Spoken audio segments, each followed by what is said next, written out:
Zeus, Ammon, that we have Serapis, that we have all these Greeks trying to copy and mimic what they seen in Kemet, shows you that this is what they was trying to do. They was trying to get the Africans, the Egyptian people, to worship them as gods, and the Egyptians wasn't having it. And this is how I said to you guys how they came up and why they came up with Judaism. So one of the main things I want to point out to you and show you is how it's the fact that they hid all of this, inside of the Torah. They hid Greek mythology in biblical religion. And when you understand Greek mythology and what it's speaking about, this is easy to see, clear to see. So you gotta get people to understand, one, because get this argument a lot. Greek mythology predates any biblical manuscript that we have, including the Septuagint. Greek mythology goes back to at least 1000 BCE. So we understand that no, the Torah did not exist. The Bible did not exist. No proven biblical manuscripts existed before 1000 BCE, period, point blank. So we can just end that noise right there, because you'll get a lot of people that say, what are you talking about? The Bible predates Greek mythology. Only in the Bible. Only in the Bible. There's no document nobody is going to produce that they're going to give you any kind of manuscript that's going to predate Greek mythology, period. So suffice it to say, the stories and the stuff we're going to talk about here predates anything biblical. And when you see that, and since we can prove this fact, you have to only come to the conclusion that this is where your biblical religion came from. And this is where Greek mythology stole their stories from ancient Kemet, as you'll see. And all of this stuff, as we've been saying for years, goes back to ancient Kemet. So now, first thing I had to do when I started getting into this information over 15 years ago was to try to figure out what was the origin for biblical religion. What is their explanation of where this stuff came from? And as I talked about before, it goes back to Ptolemy II Philadelphus. So when you get into the letters of Orestes, and it's talking about, Ptolemy II Philadelphus basically commissioning 6 Hebrew elders, each from the 12 tribes of Israel, to come to Alexandria, Egypt, to do a translation of the Hebrew law to Greek. And they supposedly did this translation really fast. And this is how we get the Septuagint, Greek. So this is the official explanation for where the Torah began. Now, when you start looking, many people give you the biblical explanation that is not proven. So this is where the whole misconception that, the Old Testament was written in Hebrew. This is where all that comes from. So you have a lot of people walking around with that knowledge and repeating that, the Old Testament was written in Hebrew, not Greek, but there's absolutely no proof of that. This is what is said in a book. This is what is said by scholars, but it's no proof. We have no proof whatsoever of a Hebrew manuscript that has existed that predates the Septuagint Greek. So the simple fact that you have the Greeks involved, and when you start getting into the stuff that we're going to talk about, it's all suspect. So we put that on the table first. You got the Greeks involved, all this stuff still surrounding the Greeks, the very people who conquered Kemet. Think about that. The very people who was forcing Hellenization, the very people who was trying to push Serapis and all these gods. Think about this. This is the part that has me baffled with people like, what the hell is wrong with y'all? When you go back and look at history, you see the Greek hands in everything. Their hands are in everything, everything dealing with biblical religion, everything dealing with pushing any kind of ideology was coming from the Greeks. You have nobody talking about these Jews or Hebrews. Everybody's talking about the Greeks. So when we see that, and we see the fact that once you get the Greco-Roman era and the type of conquest these people did, the type of, intellectual domination that these people put on, the people back during those times. I mean, they controlled everything. And this is all the stuff you have to take into account. You have to just take into account and listen and understand that when you're going back to ancient times, to BC times, you're dealing with the Romans, you're dealing with the Greeks, plain and simple. So we got to keep that in mind. So now there's no way that after you see this video, you're going to have any more doubts. about this stuff. It's not too many people talking about it. I don't see too many people that's going to be giving you this kind of information that we're going to get into in this DVD. And it's a lot of people that don't really get deep into what this stuff entails, which we will. So plain and simple, there are 7 Greek poets, scholars, historians that you need to read and understand to really get all this stuff. 7. You got 3 P's, you got 3 H's, and you got a D. There's actually more, but I'll go with this 7 because these are the 7 that I researched, that I got my information from, as far as putting these pieces together and looking at what is proven or what they have out that is proven. And it's no way that you can read this stuff and understand that, one, it predates biblical religion and not make the connection. So we have Plato, we have Plutarch, we have Pindar, we have Hesiod or Hesiod, however you want to pronounce his name. We have Herodotus, we have Homer, and we have Diodorus. If you pay attention to those 7 poets, scholars, historians, researchers, whatever you want to call them, they have all the answers.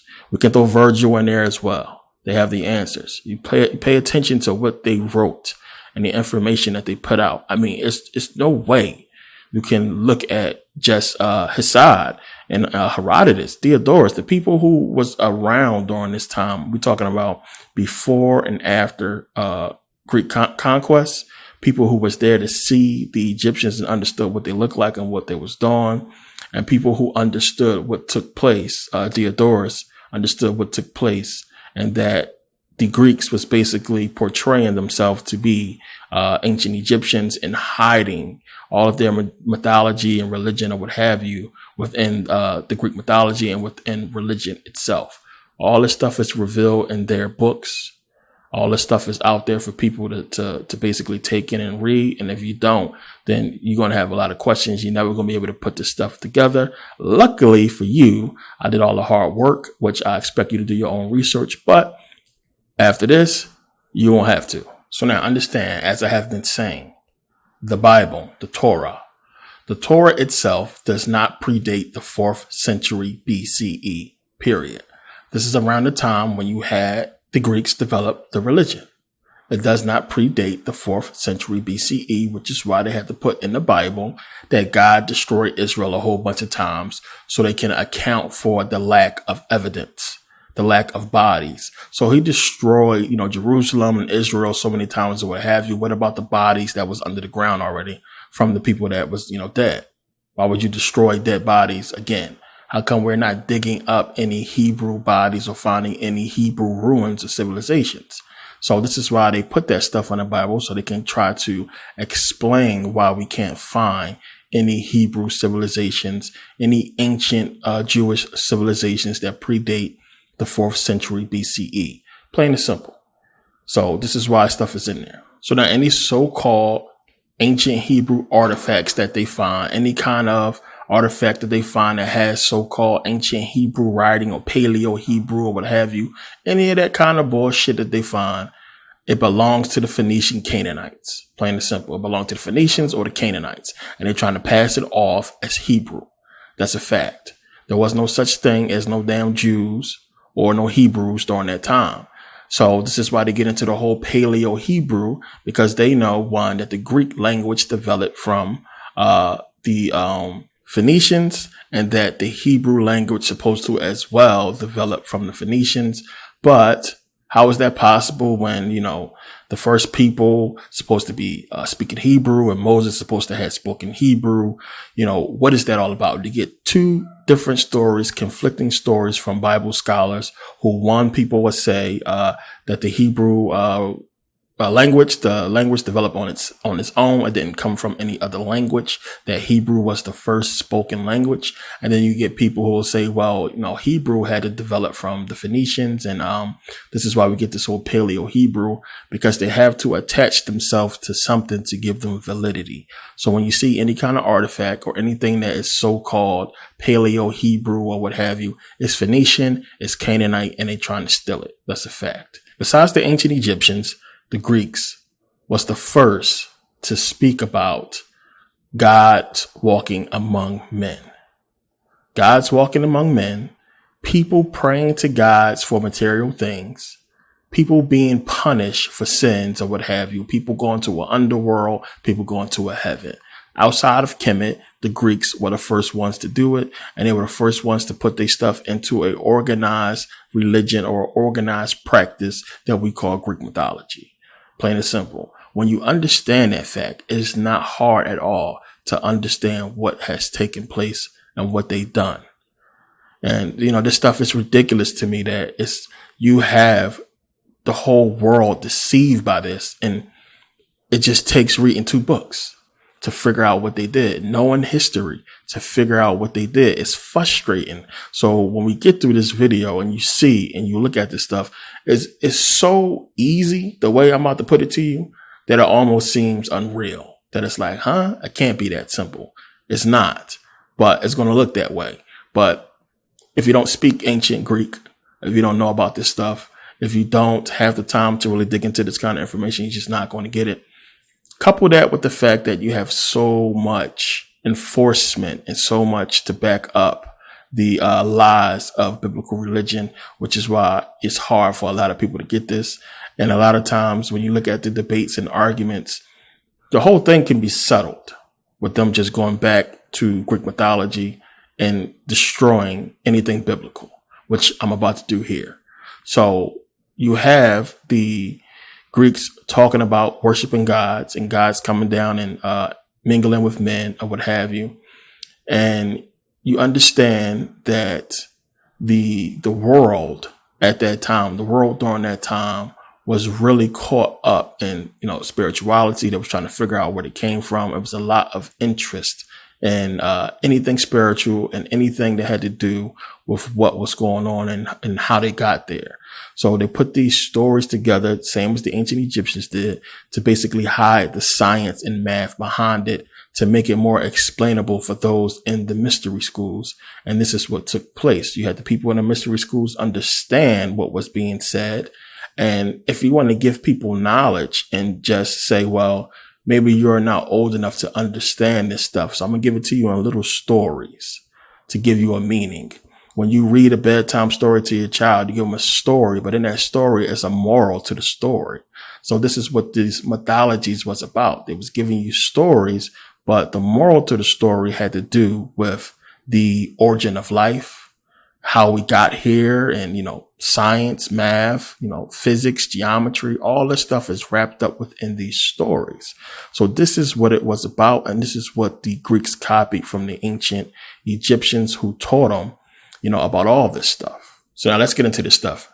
We know you have Genesis, you have the Bible, you have God creating the heavens and the earth in 6 days, rested on the 7th day. Days. So now if you read Hesiod or Hesiod, however you want to pronounce his name, if you read his Theogony, Works and Days, he explains how the gods created men in 5 different ages. So you have the golden age, the silver age, the bronze age, you have the age of heroes, and you have the iron age. A lot of you know about this already. But if you read the book, you should have absolutely no questions about where this stuff came from. So when you understand when you get into Works and Days, it gives you everything. And you can understand where they got it from. But when you get into Works and Days, he's basically breaking down Greek mythology as we know it. And you can see exactly where they stole a lot of the biblical concepts that they have. Got it right from Works and Days, which Hesiod wrote this, I believe, 700 BCE, long before the Greeks conquered Kemet, long before any biblical anything. So you have, as you know, the Greek mythology. Remember, Prometheus stole the fire from Zeus and gave it to men. Now, a lot of people don't understand it was Prometheus who created men. Remember, Prometheus created men, which explains why this movie was called Prometheus and is dealing with the creation of human life. So Prometheus, the god, Greek god, created men. He stole the flame from Zeus. And basically, remember, Pandora was created and released all the ills on mankind because of what Prometheus did. So when you get into Works and Days, let's read here. I'll start here. It says, the lame god molded earth as Zeus decreed into the image of a modest girl, Great eyed Athene made her robes and belt. Divine seduction and the Graces gave her golden necklace, and for her head the seasons wove spring flowers into a crown.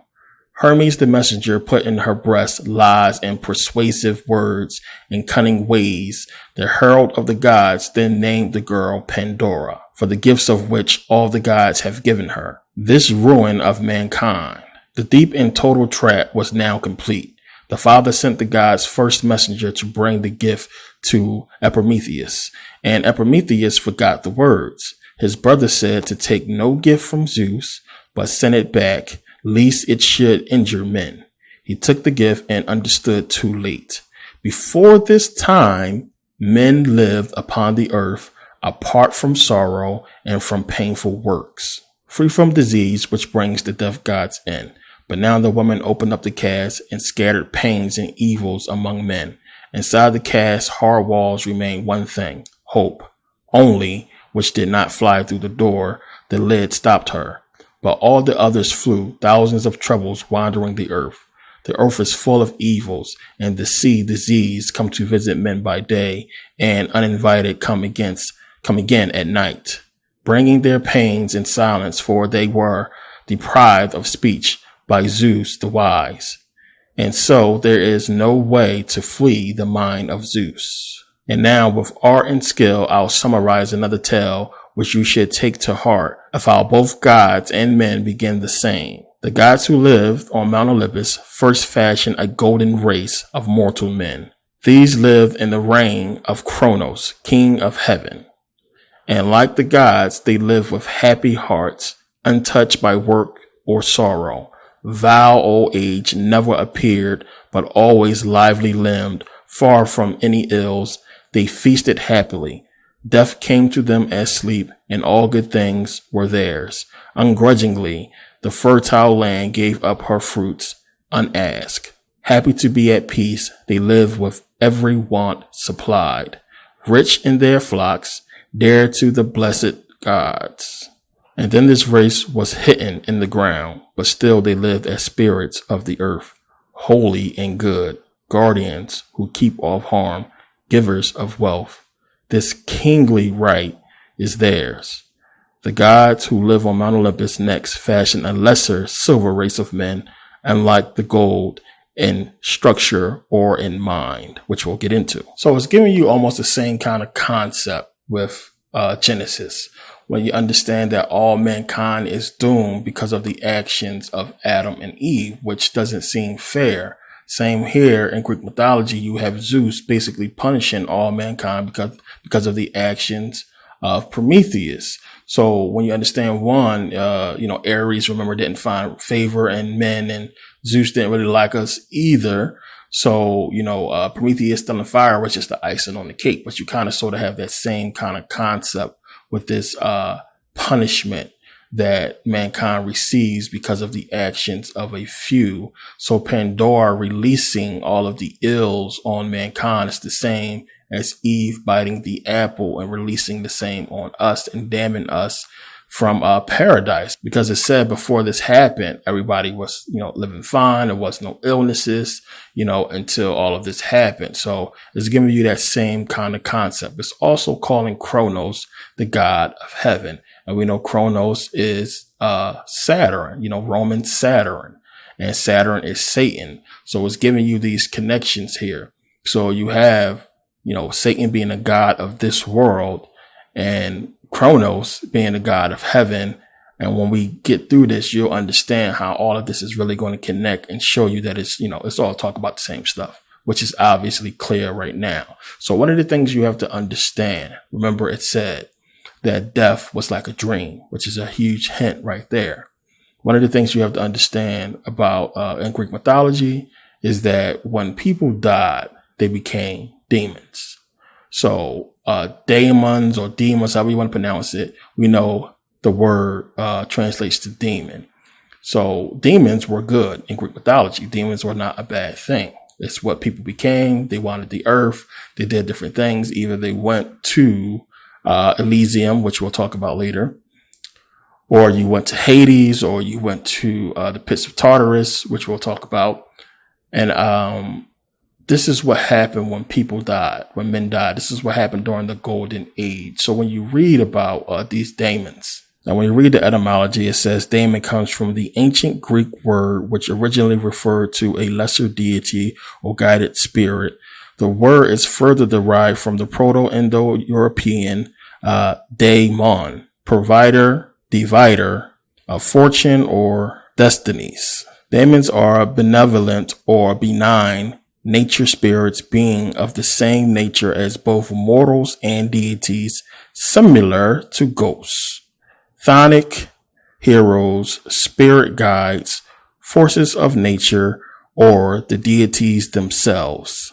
According to Hasad's myth, great and powerful figures were to be honored after death as a daemon. From Hasad also, the people of the Golden Age were transformed into daemons by the will of Zeus to serve mortals benevolently as their guardian spirits, good beings who dispense riches. They remain invisible, known only by their acts. So now, if people don't want to accept the fact that you have the ancient Egyptians already talking about an afterlife, talking about underworld, speaking about gods walking among men or what have you, we can go to the next civilization. We can go to the Greeks, who also spoke about a heaven, who spoke about demons, who has themes that is, related to or the same as biblical religion. Not to mention the fact that we have the Septuagint written in Greek, as well as the New Testament written in Greek. All of this stuff is suspect.